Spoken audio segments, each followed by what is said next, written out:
એમ કહેવાય ને કે આપણે કંઈક ખોટું કર્યું હોય અને કદાચ આપણને પપ્પા આવીને એક લાફો મારી દે ને તો એ કદાચ 1-2 કલાક કે 2-3 કલાક તમને રે દુખે ઘડીક લાગે, પછી આપણને શાંત થઈ જાય, કારણ કે જે તમે કર્યું એની તમને સજા મળી ગઈ.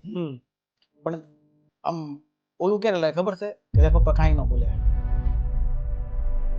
મારા મમ્મીએ કે મારા પપ્પાએ મને એક વાર એવું નથી કીધું કે આ તે હું કરી નાખ્યું એમ. એને લોકો કહી જતા હા, આ બંનેને જુદા કરી દો, મારા લીધે આવું થઈને આડા કરે, મારા લીધે બીજું થઈને લોકો નહીં. બહુ સાંભળ્યું એમ, બહુ સાંભળ્યું.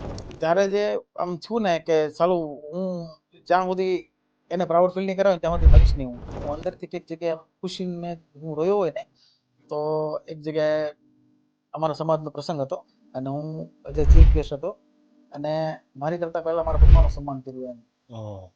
બરાબર છે. અને આ મારા પપ્પાની લાઈફનો પહેલી વાર સન્માન છે એમ. અને મારી માટે પ્રાઉડની વાત એ હતી કે મારા લીધે થઈને એનું સન્માન છે એમ.